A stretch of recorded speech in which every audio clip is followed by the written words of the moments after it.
Right, well, thank you very much everybody for coming along tonight to show a bit of interest in the book. But before I go into the story of the book, I thought I'd just start go back to why I wrote the book in the first place. So I'll keep it short as I can because it's a long story. But basically, back in 2009, I found the old family graveyard, and in the course of that, I found the grave of my ancestor that fought at Culloden and Prestonpans and Falkirk. And I sort of just an instant decision there that the graveyard needed to get sorted out because it was just, well, to be honest, you couldn't see it was a graveyard. It was just surrounded by trees and bushes and thorn bushes and such like. That was back in 2009 when I was a young man. I'm not young anymore. But, and then, good fortune in 2016, David Fraser, who was in charge of the community council at the time, got in charge and we hatched a plan to renovate the old graveyard. So that was it in 2016. As I said, in 2009 you couldn't even see anything. There was no fence around it. You couldn't even see the monument. It was just a huge clump of overgrown trees, thorn bushes. You couldn't see any of the walls, the metal, nothing at all. So when I came back in 2016, David had arranged to put a fence around it to protect it from the cows, because it ended up in the middle of a cow field, so with bulls and all that scratching themselves on it over the decades and centuries, that's what the thing caved the wall in. So we got together and hatched a plan, and by hook or by crook we managed to raise about £70,000 to renovate it. And then, so that was it stripped back, and then you could at least see it then, you know, the walls and the railings, and it looked worse. It's better covered than green, I think, you know. But you sort of saw what had to be done then. But obviously David's got a lot of local contacts, and you know, everyone did their bit. And that was just the state of the walls. You know, some of the trees had been allowed to grow and undermine the walls, and so they were starting to fall apart as well. And then again, just the state of the railings. The old monument again, just stained, the concrete cap on top, which water was filtering through that and then staining the marble. So it was a state as well. But that was after a renovation. We had a specialist company in and cleaned it and replaced the broken marble, replaced some of the stone at the bottom, and then put a new lead roof on top. And then it was 35 tons of chips. We got chips up from Alvey near Alvey which matched the original ones. And then, so the walls were completely taken apart. I'll never forget the morning coming up and when the walls had been taken apart, and I just felt I'd been involved in a huge act of vandalism. That was, you know, but it had to be done. So all the old stone copings were all cracked. We were already going to try and use as much of the original material as possible, but once the railings started to come out, it had to be heated. They were bedded in with lead, and then the low torch would just crack the stone copings, so they all had to be replaced as well. And then that was pretty much finished in 2021. So COVID obviously held things up a bit, but we got there in the end. Just to finish. So hopefully we can keep it in that sort of condition. And then we'll start the story in the book. So this was Urquhart Castle, artist's impression of it around 1520. So basically the simplest way to explain it is back in 1509, back in 1480, so 17 generations ago, our ancestor Duncan First of Fuki took on the lease of Urquhart. Pretty lawless land in those times. The MacDonalds had it. MacDonald's Lords of the Isles, you know, they were as powerful as the Scottish King. So they sort of controlled the area, it sort of became lawless. just a no man's land really. So Duncan Grant, he sort of started bringing law and order to the place, and gradually over a sort of 20-year period, he was successful in that. And then it was his grandson in 1509 was given Urquhart and Glenmoriston, an area of 150 square miles by King James IV. One of the conditions was that you had to repair the castle, because a lot of the walls and all that were ruined, so you had to repair the castle, build bridges and roads, continue bringing law and order and taxation so that the crown could get some revenue. So John Grant, second of Fruki, he had 3 sons. The eldest son carried on the direct line of the chiefs of Grant. The second son, who I'm descended from, was given the barony of Corrimony, and the third son was given Glenmoriston, so he was the founder of the Grants of Glenmoriston. So, their job was to, again, bring law and order. That was the priority, and they were to be the king's men in the area. But it didn't really go according to plan, because, over the preceding century, the next 150 years, they gradually just went native, really. It wasn't as quite as easy as everybody thought. You bring law and order, but in the area it was a Jacobite area. You were rubbing shoulders with the Jacobite clans. It was a case of the best thing, if you can't beat them, is to join them, and that's what they gradually did. So by the time the first Jacobite Rebellion came in 1689, instead of fighting for the king, they fought for the Stuarts. So this monument here was built to James Grant, 3rd of Shugley. So the story of him was in 1689, he went to join the Jacobite army, which was gathering in Lochaber. So they were building up forces, waiting for a lot of men to come from the west. Provisions were low, so they then went to Strathspey, which was again a sort of fertile area. The army went through Strathspey and sort of marauding as they went, and, steal whatever they could. And in the course of that, there were several stragglers were captured by the Laird of Grant, and he hung them all at Duffel near Carbridge. So a couple of months later, the Camerons thought, well, we're running low of supplies in Lochaber. James Grant didn't go to Strathspey, because if he came up against the Laird of Grant, he would have lost his lands. So he stayed in Urquhart. But the Camerons, so that was the army of John Graham of Claymore House, Bonnie Dundee. So about 80 of the clan Cameron came to Urquhart, partly as an act of revenge, and they stole about 100 cattle, sheep, goats, things like that. So James Grant of Shugley, although nothing was touched in his lands because he was a known Jacobite, he still had the job of, all his tenants got robbed, so he still had to put a force together to go and to catch the Camerons and try and get all the things they'd stolen to come back. So there was a period of mediation, but then a firefight started. The Camerons had their better firearms, so the battle ensued. There was about 9 men from Urquhart killed, a number of Camerons, and James Grant Shugley fell in a place called Corrimony, which is about 4 miles up in the hills above Shugley. And when they were killed, they built little cairns to them up in Corrimony.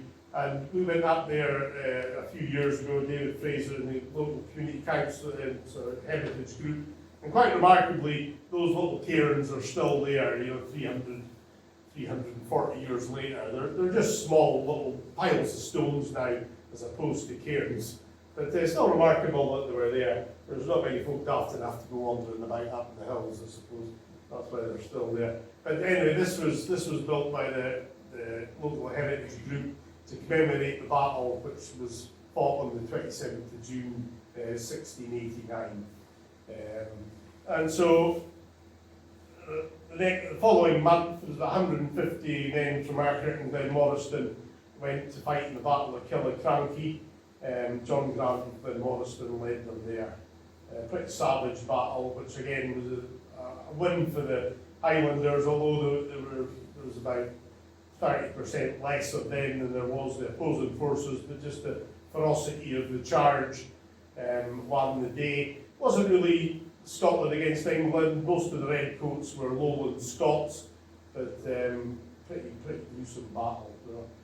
It's detailed in the book. That's the sign there, the brass plaque to commemorate the battle. And then back to the graveyard again. So again, David found the grave of James Grant at Shoebury, so he was buried there. We believe his brother was buried alongside him. He died in the same engagement. So that was from 1689. And we knew that the grave was visible when the permission for the graveyard was given in 1800, but it just got covered with stone and dirt and all that. So that was quite a find. And then it was the sons of these two men who fought for the Jacobites in the 1715 at Sheriff Muir, and then it was their grandsons that fought for the Jacobites in 1745. And then we come to the Grants of Strathspey, who allegedly were royalists. So that was the 1745. So on the 11th of September 1745, there was 20 young men from the Shoebury estate went to join the Jacobite army. We know that from a letter written by the factor of Urquhart. He said the two Shoebury's sons and all their cousins and relations on that estate went to join the Pretender's army. They then marched, they then met their uncle, Patrick Bowie at Glenmoriston. He had another 80 men there, so there was 100 of them then marched on Edinburgh. They arrived there in the morning of the 20th of September, which was just one day before the Battle of Prestonpans. So they managed to get a bit of rest, and then the next day they fought at the Battle of Prestonpans. So that again, Jacobite victory, and after that there was about 6 weeks where they waited in Edinburgh building up their forces. Patrick Grant of Lochaber was a name known round here. He was sent back to Urquhart to recruit more men for the Jacobites. His brother Alexander stayed in Edinburgh, and at that stage they wrote a number of letters back to Shoebury, which fortunately got intercepted. There was about 20 letters, but if the letters hadn't got intercepted, we wouldn't have them today. They're all in the National Archives, and they just give an account of what's going on in Edinburgh, how the army's building up, and just saying how they're looking forward to heading to London to finish the job. And then we come to Charles Edward Stuart. So when he raised the Royal Standard at Glenfinnan on the 19th of August, soon after that, about the 21st of August, old Shoebury sent one of his nephews to the Prince, assuring him that the men of Urquhart and Glenmoriston were ready to join him, just as they had in the previous engagements. And then Charles Edward Stuart sent a letter back to Shoebury, assuring him that he was looking forward to meeting him. And the plan at that stage was for the Jacobite army to go to Inverness and raise the Frasers and the Macintoshes, and if they'd done that, they would have had a double size of the army. They did, but they heard General Cope was coming to try and intercept them, so they crossed the Corriaric Pass, and then General Cope, he basically bottled it, decided it'd be much better to go to Inverness rather than fighting the Jacobites. So then the Jacobites had full access to the south of Scotland. That's the Corriaric Pass, which is Fort Augustus, goes over into Lagan, and then they went down through the Dromochter, into Perth, into Edinburgh, and then they building up their forces there. They then went to, on the 2nd of November, the Jacobite army was about 5,000 strong, marched into England.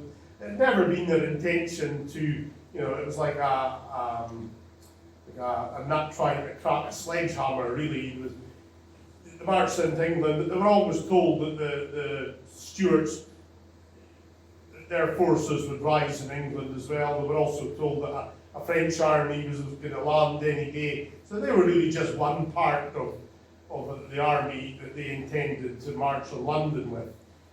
Once they got to Derby, it became obvious then that the so-called support wasn't going to rise for the Stuarts. They then knew that there was two armies, about 10,000 men, sort of converging on them.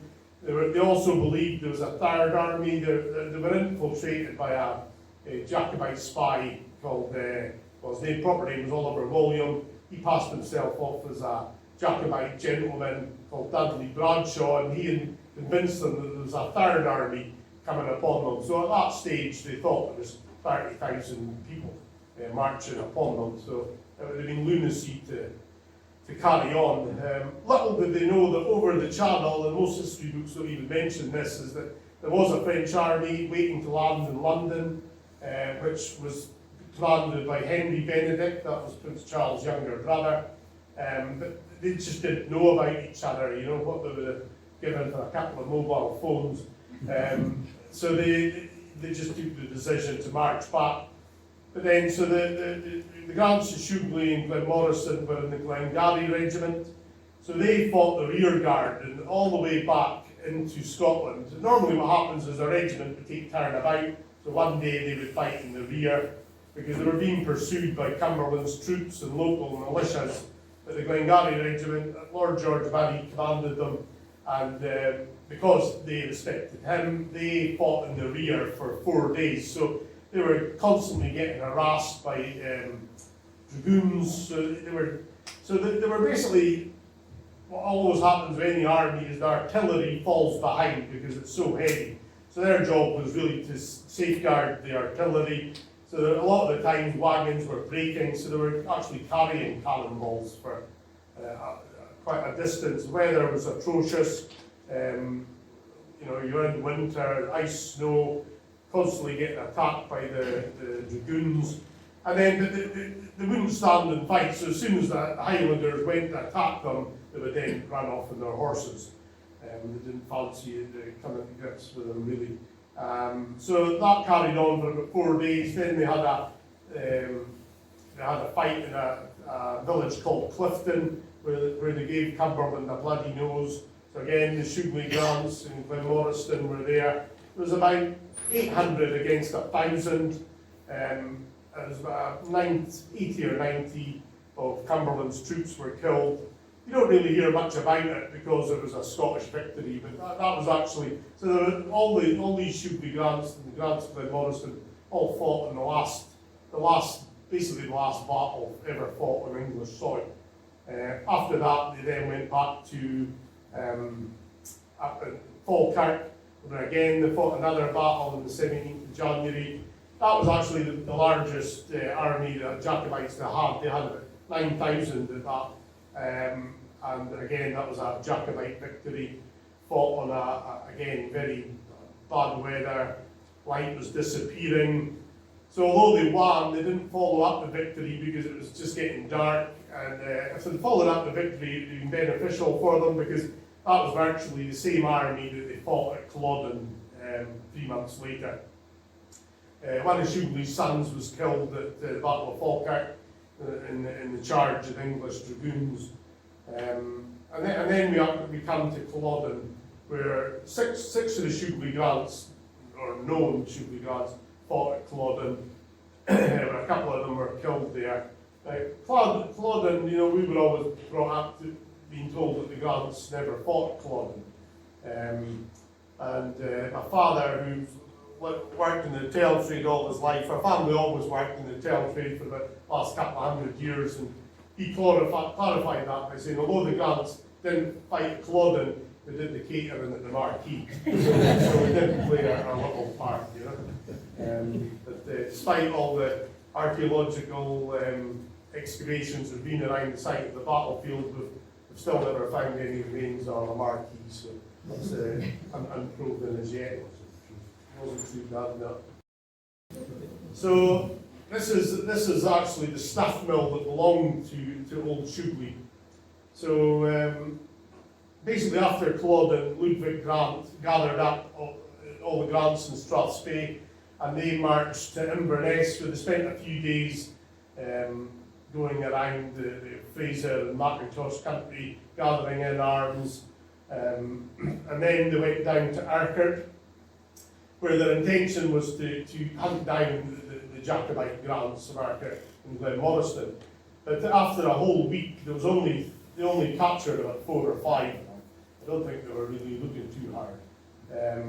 But this is so basically at that stage, Ludwig turned to Old Shugley and he said, right, you know where they are. Old Shugley was quite a character. He was a renowned musician, playing equally good on the harp and the fiddle and the pipes. He was an extensive farmer over at the Shugley estate. They say that he worked the tenants quite hard. He was just a reputed possessor of the evil eye. He was a renowned character of his day, and always up to something. And a very, very busy man indeed. In fact, so busy was he that when the 45 came round, he was the father of 14 sons and 6 daughters. So he was kept very busy in that department as well. And so Old Shugley then went round the people of Urquhart and Glenmoriston and said, right, come in, and Ludwig is going to intercede on our behalf with the Duke of Cumberland. So just come in, hand in your arms. So that's what they did. So the very next day, on the 4th of May, 84 Urquhart and Glenmoriston men handed themselves into Ludwig at Palmacan, and then the next day they were all marched to Inverness, and that's where he betrayed them and handed them all into the Duke of Cumberland.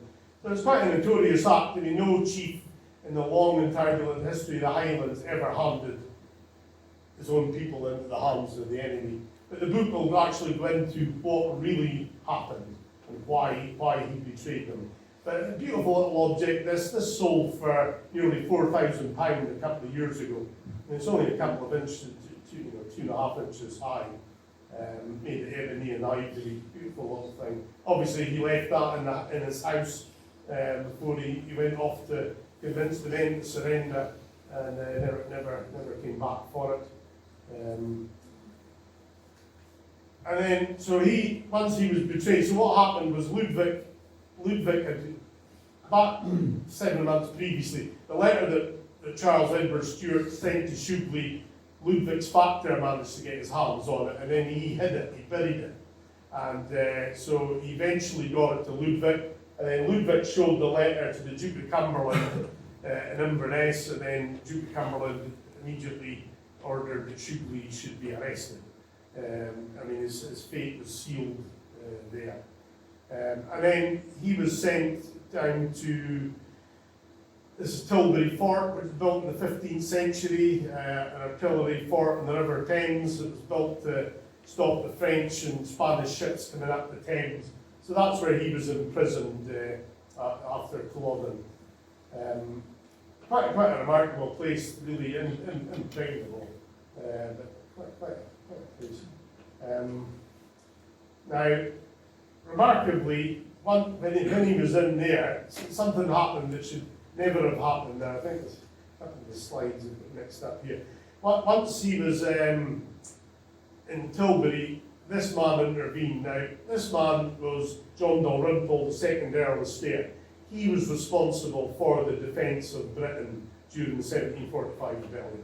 So he was a Hanoverian. If the Jacobites had marched on London, he was going to lead the army against them. So here was this, probably next to King George himself, so you'd meet King George every morning. He was at the top of the Hanoverian tree, but yet he interceded for Old Shugley, and he personally represented him. So he was a renowned European diplomat as well. But so here was the commander of forces in Britain. So apart from Cumberland, he was the main man, and here was him intervening for Shugley, which should just never have happened. I mean, what connection did he have with a little guy from Urquhart? But obviously I'm not going to tell you what that connection is. And then, so I'll now move on, because obviously it's such a big book and I'm just trying to pick little parts of it. But I'll go back to this here. So this is where the fate of the Urquhart and Glenmoriston men was sealed. So this is a place called, one of the standard stones of Ballintom, which is just outside Grantown. This was the traditional mustering point for Clan Grant and had been for 1,000 years. The Gaelic name, from pronunciation won't be correct, but it's called Tom and Cara. And so there was a meeting took place here on the 10th of March, Monday the 10th of March, 1746, and it's what happened there that sealed the fate of Urquhart and Glenmoriston men, although they didn't know that at the time. But then move on to, so we'll move away from the Culloden era. Really, although Ludwig tried to intervene with the Duke of Newcastle for the Urquhart and Glenmoriston men, they would have probably been better off if he hadn't. So they spent 10 months on the prison hulks at Tilbury. So these were just rotten ships that weren't fit to go to sea, but they were kept prisoner there. There was about 3,200 Jacobite prisoners held in the prison ships and Tilbury. So although they started off in Tilbury, eventually they were put onto the ships. Horrible conditions, obviously there was no medical treatment. Didn't even get fresh air because they were kept below decks and very unsanitary, very poorly fed. I mean, although there was an official ration each day of dried meat and bread and cheese, but a lot of the ship's captains would just sell the food off. That was a nice little earner for them, so they would, a lot of the time they wouldn't get fed. Even the water, the buckets of water, the soldiers would just urinate in the buckets of water and make it undrinkable. So it was remarkable that so many of them actually survived. So they were eventually transported to Barbados. All the details are in the book, the names, where they came from, their ages. They were sent to Barbados. About 8 years later, there was about 18 of them still alive. A few of them made their way back, managed to make their way back to Urquhart and Glenmoriston, but the vast majority died in Barbados. I mean, it wasn't the Sunshine Isle holiday destination back then, it was just an island, no roads. Their jobs, they were indentured slaves. So indentured slaves were better, if you like, than being a normal slave, because your term of service was 8 years, and after 8 years, if you survived, you were given passage home. You could return back to your own country. But pretty grim conditions. I mean, again, food was very, very basic. Protein, the only meat they ever got was like if a goat died or something, they would get to eat the remains of that. So again, no days off. I think they got half a day off on a Sunday, 12-hour days in the heat. Lots of snakes and all that. Lots of obviously diseases that their bodies had no resistance to. So it was remarkable that any of them made their way home, but some of them did. And then we go to India, because although he had so many sons that some of them were killed, but Alexander, he's one of the main ones. So Alexander made his way. In those days, the firstborn son got everything. So young James of Shugley, he was arrested along with his father, but eventually released. So he inherited the estate, if you like. The second son, Patrick, got Lochaber. The second son in the family always had Lochaber, which was like I think it was about 400 or 500 acre farm. Anyway, he'd get that. The third son got nothing. So Alexander headed to India and joined the ranks of the Honourable East India Company. And then he ended up in 1756. He ended up being the Adjutant General at the siege of Fort William in Calcutta. Not a great job. He was only appointed the day before the opposing army came. So you had the Nawab of Bengal was sick fed up with the East India Company because they were making up the rules as they go along, trading but not paying him any taxes. So he decided he would teach them a lesson. So he put together an army of 40,000 men, and they marched on Fort William, and Alexander was given the job. Thanks very much. So he had 500 men against 40,000. So they managed to hold out for about 3 days, and he wrote this fantastic account, which is in the book. It's a 40-page account, which is historically recognised as the most complete account of the siege and what happened there. He was literally the last man to escape, got on the last boat, narrowly avoiding. So the survivors, this is where the story of the Black Hole of Calcutta came from. So that was a story that everybody knew once, long ago. But basically what happened was the survivors, so there was 160 men left that survived the battle. And they were all put in a guard room, which was about 18 foot by 14 foot. They were all crammed in there and basically left overnight with no water. Most of them would have been quite badly injured from the fighting. And in the morning, there was only about 18 of them alive. Most of them suffocated. They got no water, all crammed into this room.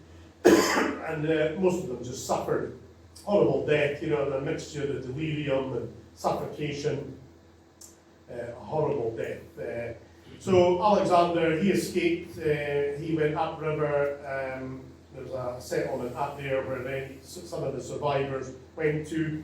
He was going to be court-martialed, but once they did a proper investigation, they accepted that there was nothing more he could do. He actually followed the governor of the fort out of the castle, and then when Alexander was in the boat, he tried to get the skippers. There was 4 or 5 boats on the River Hooghly, and he tried to say, get back to the walls and we'll get the other survivors off. But the ships were privately owned, they weren't owned by the East India Company, so the captains wouldn't do it. They just left them to their fate, And anyway, the next year, the following year, he fought at the Battle of Plassey, when he commanded a European regiment. So the East India Company got their revenge there. So again, remarkable odds. The East India Company had about 3,500 men versus about 40,000 Indians again.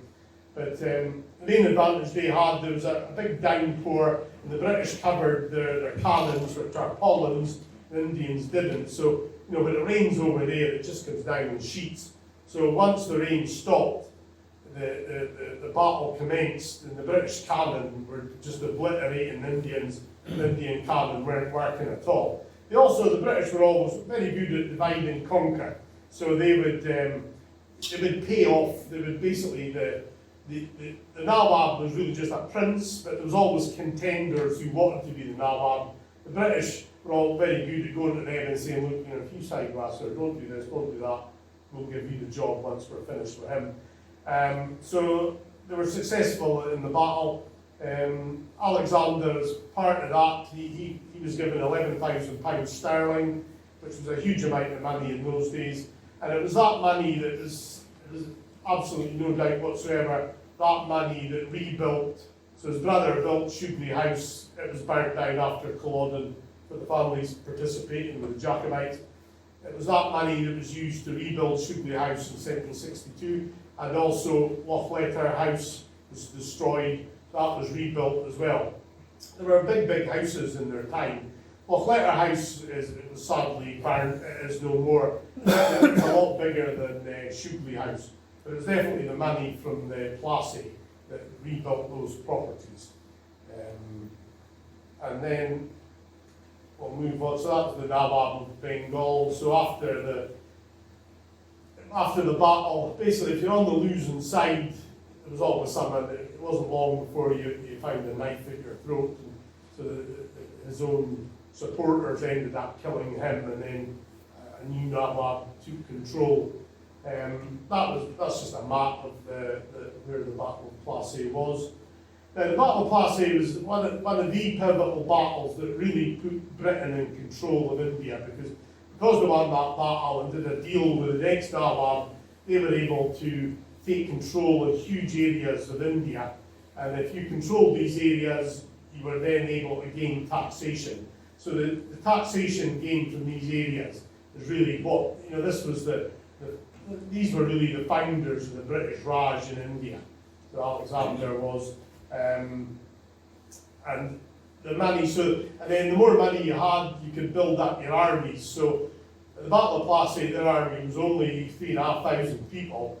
After that, the following decade, because they had all that money, they built their army up. The East India Company was a private company, and they built their army up to about 240,000, which again just gave them more and more control over other parts of India. So that's what really, that was the foundation of the British Raj.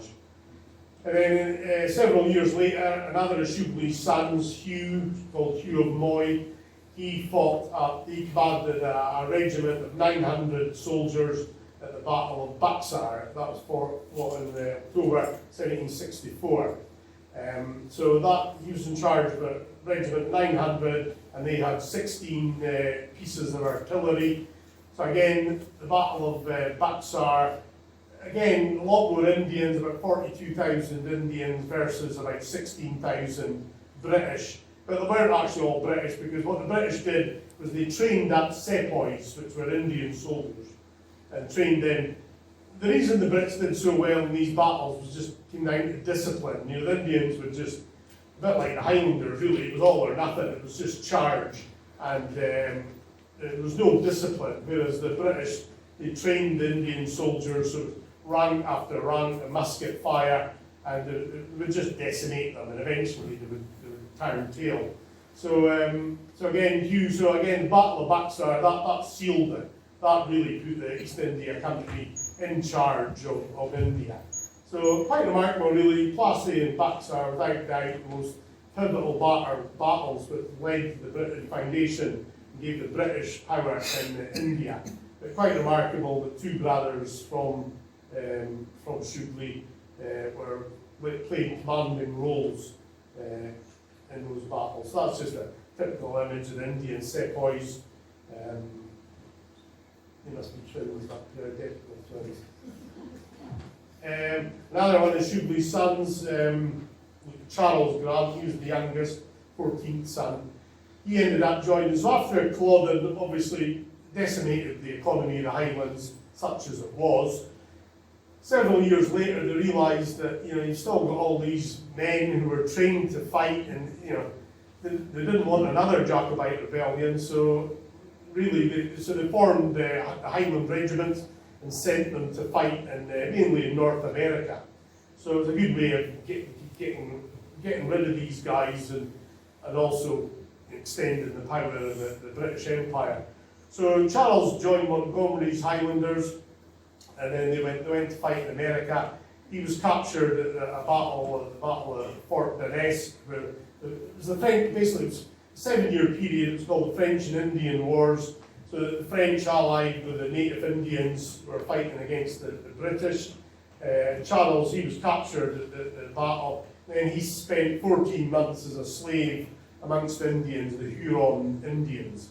And then a deal was cut after 14 months by the Rangers, and he was freed. He then joined the Black Watch, and he was in charge of Fort Loudon, which is in Pennsylvania. So he was involved in what was called the Smith Rebellion, and that was the first time that they say that was the spark that lit the American Revolution.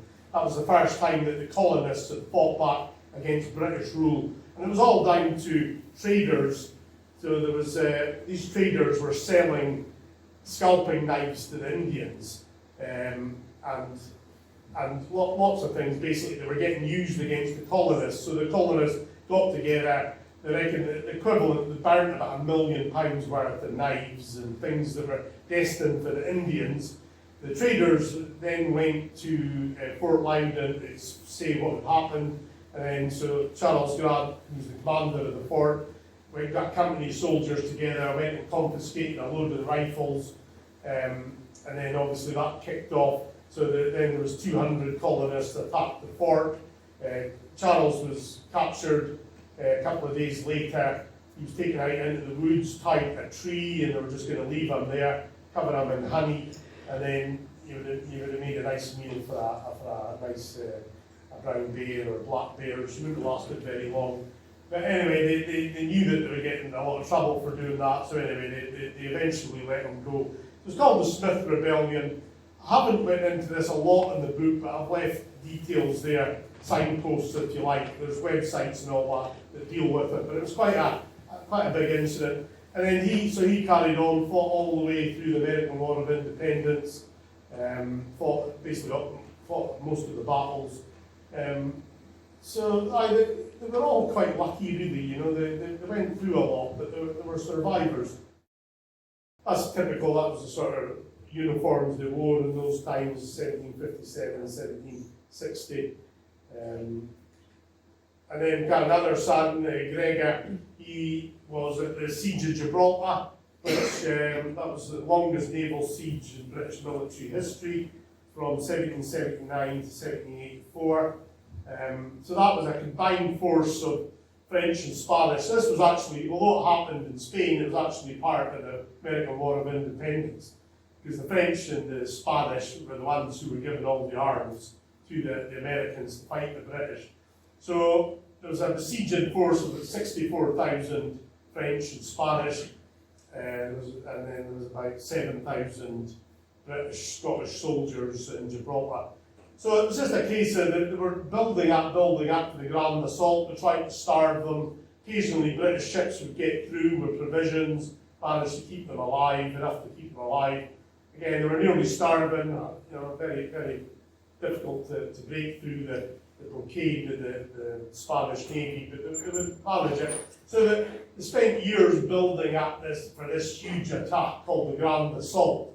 And then basically 2 days before they did that, the men inside Gibraltar basically came bursting out at night time and basically attacked the French and the Spanish and basically set everything on fire. So all this years that they've been building all this stuff, that was all burnt in one night, and then eventually they just lost heart after that. So that was Gregor.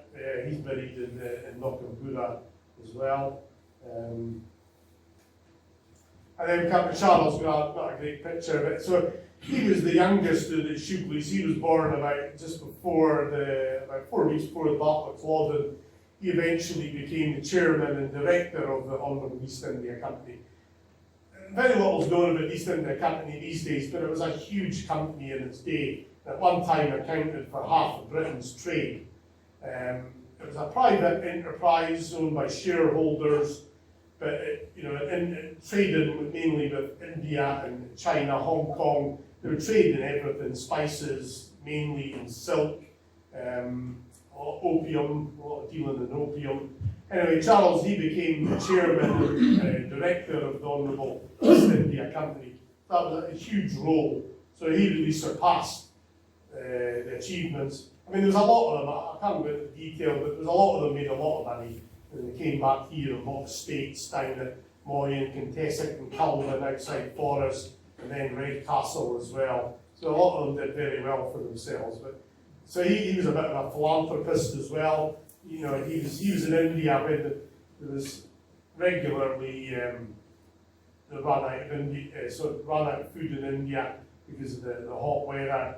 And he was there. And one year there was about 10 million people died of starvation in India due to lack of food and water. And then he became an MP. He was MP for Inverness from 1802 to 1818. He was one of the main people behind the Caledonian Canal. You know, he wanted to bring prosperity in the Highlands, so he did a lot regarding building bridges and roads and the canal itself. So he was a very, very well-known man in his day. There was also another one who, slides missing there, but an author called Stuart Reid wrote a book about it called Dr. James Grant and the Secret War for Texas. So again, he was a Shugley Grant. He went over, he was a British agent. Basically, Britain was trying to stop America gaining full control of Texas, but then there was the Mexicans fighting the Americans as well. So he eventually became a land speculator. He's gained a lot of notoriety in America because he was blamed of stripping the Alamo of men and arms shortly before the Mexicans arrived, because I think he took about 180 men away from the Alamo. He was a freedom fighter, again fighting for Texas so that it wouldn't get consumed by the Mexicans. So he stripped a lot of the men from the Alamo, but I don't think that would have been very difficult. They knew that the Mexicans were on their way, they knew they didn't stand a chance. And so he was a business partner of Jim Bowie, these American folk heroes, Davy Crockett, Jim Bowie. He was rubbing shoulders with them, and although they were both killed at the Alamo, although James wasn't at the Alamo, he was killed a week later. So General Santa Anna, he'd been a thorn in the flesh of the Mexicans for years and years. General Santa Anna personally ordered his capture and death. Pretty gruesome death, too gruesome to come into here. So yeah, basically whenever the British Empire was, the Shugley Grants were there. There was about 40 of them employed at one time in the Northern East India Company. Mainly as soldiers, but then accountants, judges and such like.